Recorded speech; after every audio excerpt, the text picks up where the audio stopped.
সময় সংলাপে স্বাগত জানাচ্ছি আমি তুষার আব্দুল্লাহ। সময় সংলাপে আমার সঙ্গে যোগ দিয়েছেন কবি আবু হাসান শাহরিয়ার। শাহরিয়ার, আপনাকে স্বাগত সময় সংলাপে এবং সেই সঙ্গে অভিনন্দন বাংলা একাডেমি পুরস্কার পাওয়ার প্রসঙ্গে প্রথম দেখা।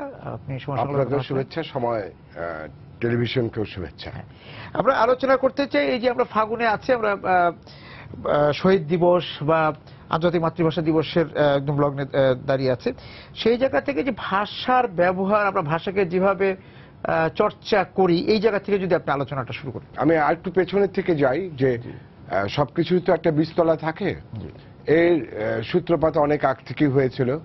যেমন আমি যদি প্রথমে 52-র কথা বলি, আমি 52 বলছি, বাংলা কত বঙ্গাব্দ ছিল সেটা বলছি না। এই জায়গায় আমাদের একটা ত্রুটি রয়ে গেছে, এটা ভাবতে হবে। 52 কেন বলছি, বঙ্গাব্দের সেদিন কত সাল ছিল সেটা কেন বলছি না। রাষ্ট্রভাষা বাংলা চাই স্লোগান দিতে দিতে হঠাৎ করে একটা স্লোগান উঠে, রাষ্ট্রভাষা বাংলা চাই। ওই 52-র মিছিলে বাংলা ভাষার রাষ্ট্র চাই। অর্থাৎ 71-এর মুক্তিযুদ্ধের বীজতলা কিন্তু 52-র ভাষা আন্দোলন। এটা আমাদের ভাবতে হবে। 10 বছর পরে আসামেও এটা হয়েছে। আবার যদি আমরা একটা পেছনে যাই, অবিভক্ত ভারতে কংগ্রেসের একটি সভায় সুভাষচন্দ্র বোস তখন সভাপতি, এবং খুব ঘটনাচক্রে কাকতালীয়ভাবে 20 এবং 21শে ফেব্রুয়ারি অনুষ্ঠানটি হয়েছিল, সভাটি হয়েছিল। সেখানে সিদ্ধান্ত হয় যে সর্বভারতের ভাষাটা হবে, মানে যৌথ ভাষাটা বা সবার ভাষাটা হবে হিন্দি। এই জন্যে এই হিন্দি যখন এটা বলা হয়, তখন সঞ্জয় ভট্টাচার্য 22 তারিখে একটা চিঠি লিখে পাঠান রবীন্দ্রনাথের কাছে যে এই সিদ্ধান্তের বিরুদ্ধে আপনার প্রতিবাদ করা উচিত। রবীন্দ্রনাথ তখন বয়স হয়ে গেছে, তার 1905 সালে বঙ্গভঙ্গ আন্দোলন তিনি বাংলার মাটি বাংলার জল গেয়ে মিছিল করেও ঠেকাতে পারেননি। সেই জায়গা থেকে তিনি বলেছিলেন, কংগ্রেসের আমি সভ্যও নই, হ্যাঁ, তোমরা তরুণ আছো, তোমরা কিছু করতে হলে করো। চিঠিতে, সেটা বিশ্বভারতীর থেকে প্রকাশিত রবীন্দ্র পত্রাবলীর মধ্যে আছে। আমার কথা হচ্ছে, সেই তারুণ্যের জায়গা থেকে 52-তে আমাদের যারা শহীদ হয়েছেন, বরকত, জব্বার, সালাম, তারা সেই কাজটি করেছেন। এখন অনেক এরপরে আমরা রাষ্ট্রভাষা বাংলা চাই রক্ষা করেছি, বাংলা ভাষার রাষ্ট্রও আমরা পেয়েছি, কিন্তু আমরা বঙ্গাব্দ ব্যবহার করি না। যেমন আজ 7 ফাল্গুন, এই কথাটি 1 ফাল্গুন পালন করেছি, কিন্তু আজ যে 7 ফাল্গুন এটা কারুর মাথায় নেই। আমরা 21শে ফেব্রুয়ারি উদযাপন করি ভাষা দিবস, কিন্তু আগামীকাল 8 ফাল্গুন, সেটা 20 তারিখ। আমাদের অসুবিধা নেই আমরা 21শে ফেব্রুয়ারি মাতৃভাষা দিবস আন্তর্জাতিক হয়েছে করছি। আমরা তো 1 থেকে 8 ফাল্গুন বা পুরো ফাল্গুন মাস, এই যে বইমেলাটা চলছে, এটাও করতে পারতাম। যে ভাষার মাস বলে আমরা ফেব্রুয়ারিকে কেন ফাল্গুন বলতে পারতাম না? পুরো ফাল্গুন জুড়ে আমরা বইমেলা করতে পারতাম না? বা আমরা 1 ফাল্গুন, আষাঢ়ের প্রথম দিন, আষাঢ়স্য হ্যাঁ, আমরা পয়লা উদযাপন করি, আমরা ফাল্গুন উদযাপন করি, প্রথম দিন নববর্ষ উদযাপন করি, কিন্তু বছরের সারা বছর আমরা বাংলাটাকে ব্যবহার করি। এইখানটা আমাদের ব্যবহারিক জায়গায় আমাদের বাংলাকে আর ব্যাপারে আমাদের আন্তরিকতা বাড়াতে হবে বলে আমরা মনে করি। দৈনিক পত্রিকাগুলোতে সবসময় বাংলা তারিখ থাকে ইংরেজির পাশে, আমরা লিখি না বা আমরা মনে রাখি না। এই জায়গাটা আমাদের সচেতন হতে হবে। আর আপনি বললেন ব্যবহারের জায়গাটা, আমরা ভাষা তো দূষিত হয় নানাভাবে। লেখ্য ভাষায় তো আমাদের শুদ্ধ বানানের লেখা অন্তত লেখকদের উচিত। এত বড় একটা বইমেলা চলছে, আপনি প্রচুর বই পাবেন ভুল বানানে, ভুল বাক্যে লেখা হচ্ছে। এভাবে আস্তে আস্তে সম্প্রসারিত হয়, ভুলের চর্চা বাড়ে, দূষণ বাড়ে। সেই দূষণকে ঠেকানোর জন্য লেখালেখি যারা করেন, বিশেষ করে কবি লেখকদের অগ্রণী ভূমিকা থাকা উচিত, এবং সচেতন মানুষদেরও সেটা থাকা উচিত। এই যে চর্চা তো আমাদের পরিবার থেকে হয়, পরিবার, স্কুল, কলেজ, এভাবেই তো ধীরে ধীরে শিক্ষাঙ্গন হয়ে সমাজে চলে আসে বা সমাজ হয়ে রাষ্ট্রে চলে আসে। সেই জায়গায় আমাদের সচেতনতা, সেই জায়গায় অবশ্যই সচেতন হতে হবে। আমাদের তো কিছু শব্দের আমরা অনেক কিছু, যেমন আমি একটা ছোট্ট কথা বলি, আমরা হামেশাই ব্যবহার করি সংখ্যালঘু নির্যাতন হচ্ছে। আমরা নির্দিষ্ট করে বলতে পারি যে ভিন্ন ধর্মাবলম্বী বা সংখ্যালঘু কেন হবে? একটা রাষ্ট্রের সব নাগরিক সমান অধিকার সম্পন্ন, কাদের উপরে এটা হচ্ছে? বা এই ভাষার মাসে আমি একটা গণমাধ্যমে বসে কথা বলছি, আমি সময় টেলিভিশন সহ দু একটি টেলিভিশনকে ধন্যবাদ জানাতে চাই। শুধু ভাষার মাসে না, সারা বছরই তারা বইয়ের চর্চা করেন, সংস্কৃতির চর্চা করেন এবং বাদ্যযন্ত্রের চর্চা করেন। কিন্তু টেলিভিশনে হাঁটতে পারা যায় না ক্যামেরার দাপটে, মিডিয়ার ক্যামেরা বা গণমাধ্যমের ক্যামেরা। ভাষার মাসেই কেন শুধু আমরা মুক্তিযুদ্ধের মাসেই কেন শুধু আমাদের স্বাধীনতার চেতনা বা আমাদের অসাম্প্রদায়িক বাংলাদেশের কথা বলবো? এটা তো সারা বছর চর্চা করার বিষয়, অনুশীলনের বিষয়। যে আমি এই সময় টিভির মাধ্যমে, গণমাধ্যমের সবার কাছে অনুরোধ রাখবো যে বাংলা একাডেমির বইমেলায় এখন প্রত্যেক চ্যানেলের ক্যামেরা থাকে প্রতিদিন, অন্তত প্রতি সপ্তাহে বইকে যেন উদযাপন করার ব্যাপারে না হোক, প্রতি মাসে যেন বই নিয়ে কথা বলা, ভাষা নিয়ে কথা বলা এবং ভাষা ব্যবহার নিয়ে সচেতন থাকাটা যেন গণমাধ্যম করে। গণমাধ্যমের বড় ভূমিকা আছে, গণমাধ্যম অনেক কিছুই করতে পারে। আমি প্রিন্ট মিডিয়া, ইলেকট্রনিক মিডিয়া সবার কথাই। আমরা ভাষা দিয়ে শুরু করেছিলাম, ভাষাতে একটু থাকতে চাই, তারপর বইয়ে যাব। যে এই যে গণমাধ্যম, আপনি গণমাধ্যম কর্মী, আপনি সাংবাদিকতার সঙ্গে যুক্ত, সেই যদি গণমাধ্যম একদম পত্রিকা থেকে আমরা যদি এই টেলিভিশন বা বেতারের কথা বলি, সেই জায়গা থেকে আমাদের ভাষার ব্যবহার, আপনি দূষণের কথা বলছেন, সেখানেও কিন্তু গণমাধ্যমকে দোষী করা হয় বা সেই দোষে দুষ্ট বলা হয়। এই জায়গা নিয়ে যদি একটু কথা বলেন। আমি গণমাধ্যম তো বড় ভূমিকা রাখা উচিতই। যেমন বাংলা একাডেমি আমাদের ভাষা শহীদদের রক্তে অর্জিত একটি প্রতিষ্ঠান, জাতীয়ভাবে ভাষার একটা জায়গায় কাজ করার জন্য অঙ্গীকারবদ্ধ। একইভাবে আমাদের তো গণমাধ্যমের একটি রাষ্ট্রীয় প্রতিষ্ঠানও আছে, প্রেস ইনস্টিটিউট, যদিও এর নামটি ইংরেজি।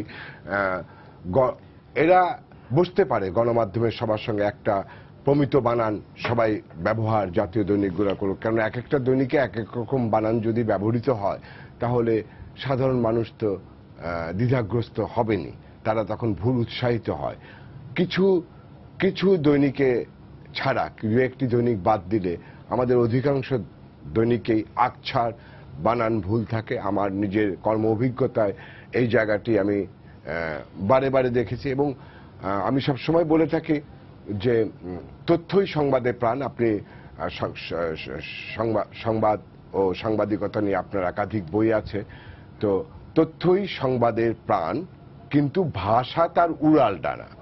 তা আমরা যে সোর্সের কথা যেটা বলি, সূত্র, হ্যাঁ, এখন সূত্রধর আমি তথ্যের জন্য আমি যাব, সূত্রে যাব, কিন্তু সূত্রকে বয়ান করতে যদি আমি না পারি, আমি একজন সংবাদকর্মী হয়েও আমিও সূত্রই থেকে যাব। ভাষাকে উড়াল ডানা দিতেই হবে এবং মাতৃভাষার প্রতি আমাদের শুধুমাত্র কিছু গল্প, কবিতা, উপন্যাসই তো শেষ কথা নয়। আমাদের শিক্ষা, বিজ্ঞান চর্চা করতে হবে। আমাদের শিক্ষাকে মাতৃভাষায় আনতে পারলে তখন প্রকৃতভাবে মাতৃভাষার চর্চা হবে। এবং এই যে আমরা যদি রিপোর্টের কথা বলি, যদি মানে লিখিত রূপের কথা বলি, সেটাও তো এক ধরনের সাহিত্যই।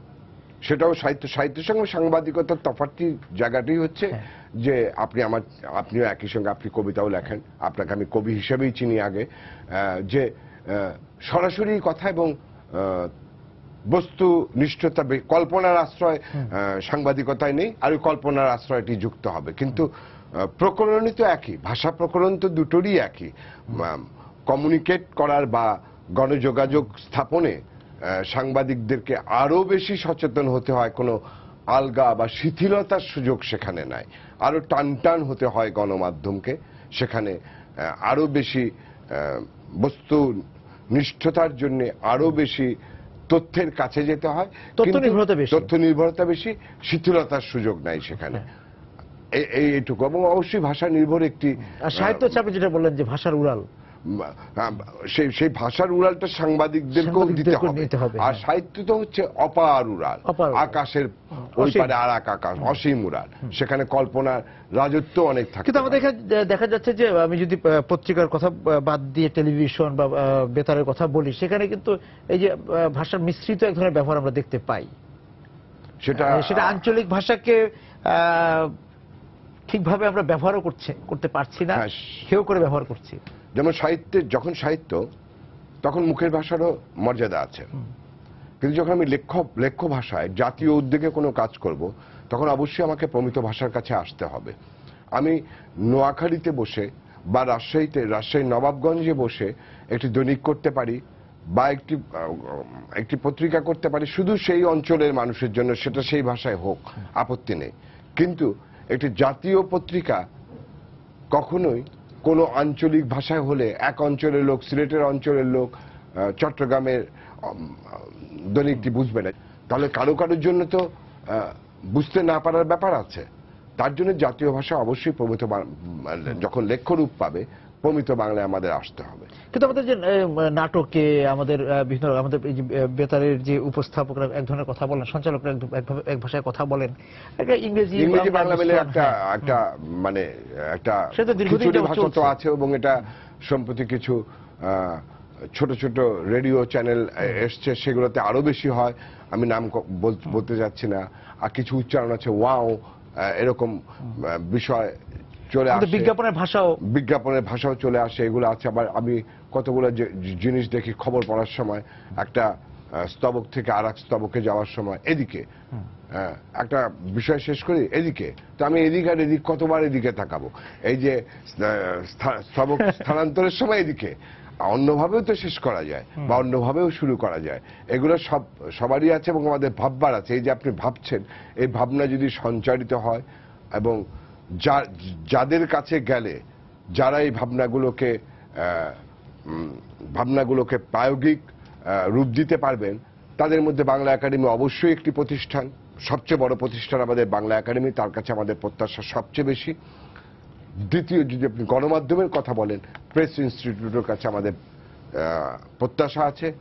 এবং জাতীয় প্রেস ক্লাবে, যেহেতু রাজধানীর বলে না, জাতীয় সব দৈনিকেরই প্রতিনিধি সেখানে আছেন, তারাও এই জাতীয় ভাবনা বিনিময়ের আয়োজন করতে পারেন। কিছু করার জন্য সচেষ্ট হতে হবে। এবং মানে অনেক প্রতিষ্ঠানের তো নিজস্ব ভাষা রীতিও থাকতে পারে, নিজস্ব এক ধরনের রীতি যে আমি ব্যবহার করা আছে। এটা বড় কাগজগুলোর আছে, রক্ষা করতে চেষ্টা করে, কিন্তু সবার নাই। এটা না থাকলে শুধু সংবাদকর্মীকে দোষ দিয়ে লাভ নেই।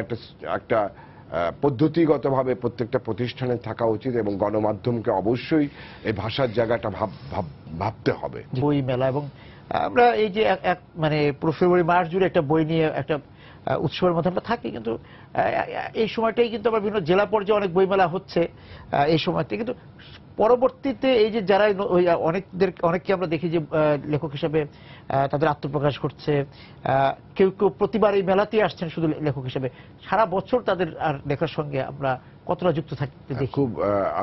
আপনি খুব বলেন, এর মধ্যে একজন প্রকাশক এরকম একটা কথা বলেছিলেন যে অক্টোবর থেকে লেখক হন এবং মার্চের মধ্যে উধাও হয়ে যান। এরকম অনেক লেখক আছে। হ্যাঁ, 28 তারিখ শেষ। মানে এটা মৌসুমী লেখক বা শৌখিন লেখক। আমি বইমেলার কথা যখন আসলো, অমর একুশে বইমেলাটা, এটা ঘিরে সব জায়গায় হচ্ছে, এটা এই বিকেন্দ্রীকরণটাকে খুব প্রশংসার দৃষ্টিতে দেখতে হয়। আর দ্বিতীয়ত হচ্ছে, আমাদের এই বইমেলা একসময়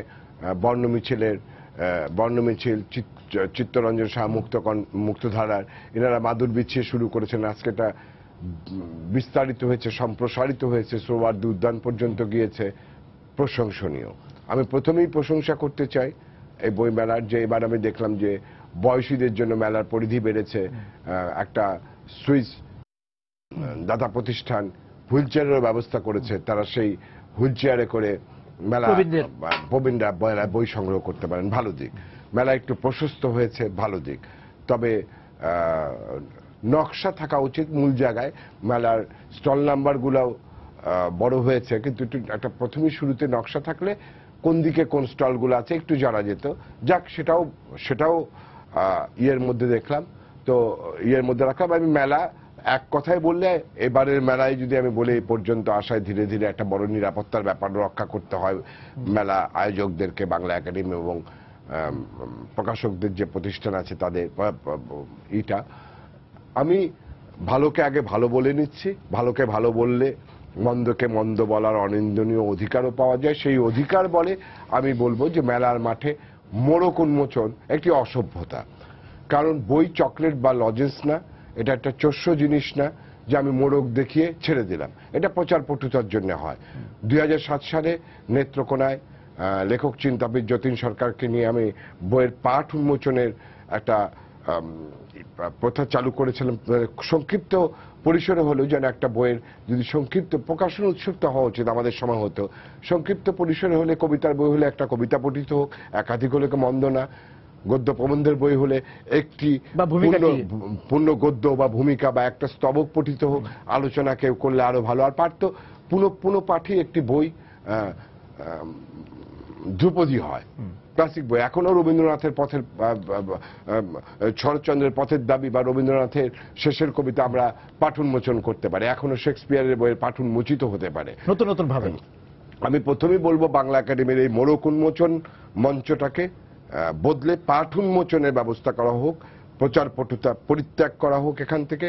কারণ বইয়ের ভেতরে যদি মাল না থাকে, লেখকের প্রতিযোগিতা তৈরি হয়, প্রতিযোগিতা কেবল মলার প্রদর্শন তো কোনো কথা নেই, প্রদর্শন ভিতরে কি আছে কেউ জানছেন। এবং বইয়ের পাঠে যেতে হবে, বইয়ের সঙ্গে পাঠের সম্পর্ক, পাঠাভ্যাস বাড়াতে হবে। যে বইমেলায় যত মানুষ যাচ্ছে, একটা প্রাথমিক একটা শিশু, অনেক শিশুকে আপনি দেখবেন তাদের বইয়ের প্রতি কি আগ্রহ, মেলার মাটি বইটা কেনার পরে পড়তে শুরু করে দেয়, এটাই পাঠ উন্মোচন। এবং এখানে যে যারা যাচ্ছে এটা একটা উৎসবও, আনন্দ এবং বইয়ের প্রতি সঙ্গে ঘনিষ্ঠতা বাড়ছে, এটাকে আমি খারাপ দেখি না। সবাই যদি বই না কেনে তবে বইয়ের দিকে অভ্যাসটা বাড়াতে হবে। তাকিয়ে দেখুন, বইটার পৃষ্ঠা উল্টাতে হবে। হ্যাঁ, উল্টাতে পারলে আমাদের এই উদ্দেশ্যটা, মেলার উদ্দেশ্যটা সম্প্রসারিত হবে। বইয়ের যে খবর শারীর ভাই, যে কোন বই বেরোচ্ছে কোন বই বেরোচ্ছে না, যে গণমাধ্যমে যে খবরটি দিচ্ছে, সেখানেও তো এক ধরনের জনপ্রিয় ধারার মধ্যে সীমিত, সেটা তো একটা গোষ্ঠীর মধ্যে সীমিত, যে কারণে পাঠকরা কিন্তু সঠিক খবরটা পাচ্ছেন না। সেটা একটা আছে, সেটা তো একেবারে বরাবরই আছে। তার সঙ্গে আমি যুক্ত করব, আপনার সঙ্গে সংযোজন করব এটা যে গ্রন্থ সমালোচনাও সেভাবে হয় না। আমাদের এখানে সমালোচনা সাহিত্যটাও সেই অর্থে দাঁড়ায়নি। তারপরে ছোট কাগজ বেরোচ্ছে অনেক, কিছু ভালো ছোট কাগজও আছে। ছোট কাগজকে বড় কাগজের প্রতিপক্ষ হতে হয়। প্রতি সাহিত্য যেই সুযোগটা বড় কাগজে পাওয়া যাচ্ছে না, একজন লেখক পাচ্ছেন না সম্ভাবনাময়, তাকে সেই সুযোগ দিতে হয়। কিন্তু আমাদের এখানে বেশিরভাগ ক্ষেত্রে বড় কাগজ এবং ছোট কাগজের মধ্যে এক ধরনের বিনিময় আছে, যে আমি ছোট কাগজ বের করছি, তুমি ছোট কাগজ করো, তুমি আমার লেখা নাও। এটা সম্পর্ক বিচারী হলে চলবে না, গুণ বিচারী হতে হবে। এই সম্পর্ক বিচারীটা আমাদের এখানে একটু বেশি মাত্রায় কে কাকে চেনে, গুণে যেতে হবে, বইয়ের ভেতরে যেতে হবে। যেটা টেক্সট, দেরিদার বলছেন টেক্সট, আর আমাদের পুষ্কর দাশগুপ্ত, উনিও ভাষাচিন্তক, অনুবাদক, প্রবাসে আছেন, তিনি বলছেন দৃশ্য পাঠ্যবস্তু। তো বই হচ্ছে একটি পাঠ্যবস্তু। তো সেই পাঠ্যবস্তুর কাছে পৌঁছানোর জন্য একজন সমালোচকও লাগে, পাঠ উন্মোচন লাগে। খালি মোড়ক দেখা এটা একটা লেমন চোষের মতন। প্রতি বইমেলাতে দেখি যে কোন কোন লেখক আসছেন, নিজেরাই জনপ্রিয় লেখক হিসেবে দাবি করছেন বা তাদের গোষ্ঠী দাবি করছেন, কিন্তু পরবর্তীতে তাদের সক্রিয়তা দেখা যায় এবং কোন কোন গোষ্ঠীর কারণে তিনি লেখক হিসেবে হয়তো সামনে চলে আসছেন। এই জায়গা থেকে মানে এটা তার হতেই পারেন, সেটা নিয়ে আপনার আমার কিছু বলার নেই। কিন্তু পাঠকের দিকে যদি আমরা তাকাই, পাঠক এক ধরনের ভাবে প্রতারিত হচ্ছেন। এটা একদম এক কথা আমি যেটা সবসময় বলি, যে লেখকের গন্তব্য পাঠক হওয়া উচিত, আর কিছু না। হ্যাঁ, লেখকের গন্তব্য পাঠকে পৌঁছতে হবে। যদি আমি নগদি না পৌঁছানোর চেষ্টাও থাকতে হবে না, আমি দূরের পাঠকেও যাব। কারণ একটা বই তো এক শতাব্দী, 2 শতাব্দী, 1000 বছর পরেও আমরা চর্যার কবিতা পড়ছি, তখন বই ছিল না। অর্থাৎ লেখকের গন্তব্য হবে পাঠক, লেখকের স্বীকৃতি পাঠকে আসবে এবং লেখকের ধৈর্য থাকতে হবে। শিশু কিশোরদের নিয়ে আমরা অনেক শিশু কিশোরদের অনেক বই দেখি, সেগুলোর মান নিয়ে বলার আমার যোগ্যতা নেই, কিন্তু আপনি হয়তো বলতে পারেন। কিন্তু তার চেয়ে বড় কথা হচ্ছে তারা পাঠক হচ্ছে কিনা। বড়রা স্মৃতি, শিশুরা স্বপ্ন। শিশুরা একটা দেশের শ্রেষ্ঠ নাগরিক। যদি আমরা এখানে ছোট্ট একটা সিদ্ধান্ত নেই যে ভালো বই, ধ্রুপদী বই, আমাদের তো ধ্রুপদী বইয়ের আমাদের বাংলা সাহিত্যেও অভাব নেই, শিশু সাহিত্যের, ভালো শিশু সাহিত্যের, যে এত বড় একটা বই মেলা 1 মাস ব্যাপী যাচ্ছে, আমরা ঘরের শিশু হোক, পরের শিশু হোক, প্রত্যেক শিশুকে, আমি নিজে বই না পড়ি, আমার ব্যস্ততা থাকুক জীবিকা জটিল জীবনে, আমি যদি একটি যে কোনো পড়ুয়া শিশুর হাতে বা পড়তে আগ্রহ সৃষ্টি করার জন্য একটি শিশুকে একটি ভালো বই উপহার দেই, এই মেলা অনেক দূর। এই মেলার 10 বছর পরে এই মেলার পাঠাভ্যাসের মেলা হবে। আমি এটা প্রথম বলছি, এটা এইটুকু অনুরোধ করছি। আর আমাদের এখানে শিশু সাহিত্য নিয়ে অনেকেই কাজ করছেন, তাদের আবার শিশু সাহিত্যের যে আমি বলবো যে স্বর্ণযুগ ছিল, সেই স্বর্ণযুগটা আমরা হারিয়েছি। এটা সত্যি কথা যে আমাদের ছেলেবেলায় আমরা যে যাদের, আমি কাউকে আলাদা করে নাম করছি না, আমরা যাদের নাম খুব প্রথম দর্শনী যাদের নামগুলা, যাদের বইগুলো আমাদের চোখে পড়তো, এখন হাজার বইয়ের ভিড়ে অনেক অপাঠ্য আপনি বই। বইমেলায় থাকেন, আপনার নিশ্চয়ই একটু মনোকষ্টই হতে পারে যখন দেখেন যে অভিভাবকরা শিশুদের হাতে ওই যে যা বই না সেই বই তুলে দিচ্ছে। এই যে এই জায়গাটা বললেন যে আমরা একটু বেশি স্পর্শকাতর না, আইনও তো স্পর্শকাতর। শিশু খাদ্যে ভেজাল বা শিশুদের ঔষধে ভেজাল, এটাকে আমাদের একটু বড় অপরাধ মনে হয় না? বইমেলা অনেক হরিদরে বই থাকলো, যেটা খারাপ লাগে না, শিশুদের জন্য ভুল বানানের বই, ভুল বই। এই যে এত হইচই হলো আমাদের স্কুল পাঠ্য, যেটা হয় স্কুল পাঠ্য বইয়ে যে আমাদের কিছু ভুল ত্রুটি ঘটেছে, এত হইচই যে হয়েছে, ওলটপালট, এটা তো আবার আরো বড় জায়গায় হয়েছে। তো শিশু খাদ্যের মতনই মননের খাদ্য, এটাও তো শিশু খাদ্যই। শিশু সাহিত্যের প্রতি মনোযোগ আমাদের বাড়ানো উচিত সবারই। আমাদের এখানে একটা দেখা যায়, কবি লেখকরা একটা পর্যায়ে চেনা জানা বেড়ে গেলে লব্ধ প্রতিষ্ঠ লেখকরা বৃত্ত ক্ষমতার পেছনে ছোটেন। তাদের আমি অনুরোধ করব, তারা যেন শিশুদের প্রতি ছোটেন, শিশুদের প্রতি মনোযোগী হন। আমাদের যে মানে প্রবীণ লেখকরাও যারা, তারাও কিন্তু শিশুদের থেকে মনোযোগ উঠে গেছে। কিন্তু আপনি দেখেন, আপনি রবীন্দ্রনাথ শিশুদের জন্য লিখেছেন, কাজী নজরুল ইসলাম শিশুদের জন্য লিখেছেন, সুকান্ত তো শিশু কিশোরদের জন্যই লেখা আছে। আমি বলছি শামসুর রহমান আমাদের দেশের, হুমায়ুন আজাদের ফুলের গন্ধে ঘুম আসে না, কি অসাধারণ তার লেখা। শামসুর রহমানের স্মৃতি সহ শিশু কিশোরদের জন্য তার একটি কালোজয়ী বই, এটা আমি বলবো সমকালী কালোজয়ীতা পেয়েছে এই পুরানো ঢাকা নিয়ে স্মৃতির শহরে। এরকম আছে রানী খালের সাকো, আহসান হাবিবের আছে, কার নাই দীপু নাম্বার 2 মোহাম্মদ জাফর ইকবালের, তিনি করছেন। কিন্তু দুই একজনকে আমরা দেখছি, ফয়েজ আহমেদ ছাড়া, ছড়াকি ছিলেন সুকুমার বড়ুয়া, এবার যাকে রাষ্ট্র 21 পদক দিয়েছে, হ্যাঁ, তিনি শিশু কিশোরদের প্রতি মনোযোগী ছিলেন। এখন যেন আমার মনে হয় যে একটু মনোযোগটার মধ্যে প্রচার পটুতা বেশি এসেছে, একটু নগদ প্রাপ্তি বেশি এসেছে। তাও যে হচ্ছে না আমি নিরাশ হই না, আমি আশাবাদী, এবং নিশ্চয়ই হচ্ছে। আরো একটু একটা শিশুদের জন্য কিছু এখানে প্রকাশকদের, আমাদের সময় প্রায় শেষে, প্রকাশকদের একটা দায় কিন্তু আছে। প্রকাশকরা যখন বই প্রকাশ করছেন, বিশেষ করে আমি বড়দের বা সেই বই দেখে না, শিশুদের জন্য যখন বইটি প্রকাশ করছেন এবং বাণিজ্য করতে যে তারা শিশুদের জন্য কতটা আন্তরিক থাকছেন, মনোযোগী থাকছেন, যে আমি শিশুদের জন্য কি বই তুলে দিচ্ছি। প্রথম দায় থাকা উচিত তাদের একটি বই হচ্ছে কিনা, নির্ভুল ভাবে বেরোচ্ছে কিনা। আর শিশুদের ক্ষেত্রে হওয়া উচিত এই আরো বেশি মনোযোগী হওয়া উচিত শিশু খাদ্যের মতন।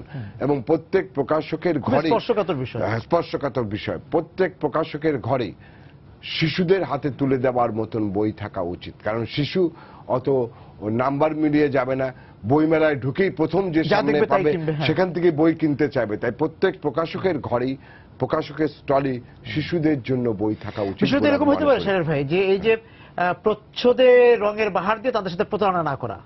হ্যাঁ, আবার রং উঠিয়ে দেওয়া এক ধরনের অপরাধ। শিশু একাডেমির বইগুলোর থেকে অধিকটা রঙের বলছেন, ওই যেটা যে ভেতরে শরীর নেই, কার জামা ঝুলছে বারান্দা, যারা ভেতরে কিচ্ছু নেই কিন্তু খালি রঙের বাহার, এটা হলে তো হবে না, আসলেই হবে না। কারণ শিশু ওই রং হাতে পেলে শিশু নিজেও অনেক সুন্দর ছবি আঁকতে পারে। আমাদের শিশুদের কল্পনার জগৎ অনেক বড়। আমাদের এখানে ভালো রূপকথার বইও পাওয়া যাচ্ছে না বলে মনে করি আমি, এখনকার রচিত হচ্ছে না। হোক, এগুলা সবকিছুই আমরা যখন সচেষ্ট হব, সাধনায় থাকবো, একজন লেখক নিশ্চয়ই পারবেন। আমি আশাবাদী থাকতে চাই শেষ পর্যন্ত।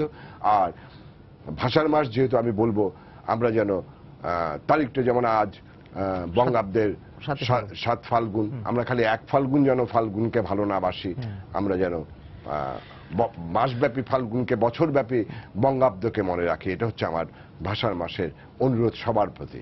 আপনাকে অনেক ধন্যবাদ আজকে আমাদের সঙ্গে যোগ দেওয়ার জন্য। দর্শক যারা আছেন আজকে সময় সংলাপের সঙ্গে এই আলোচনায়, আপনাদেরকে ধন্যবাদ জানিয়ে শেষ করছি আজকের সময় সংলাপ। দেখা হবে আগামী দিন। সবাই সুন্দর থাকুন।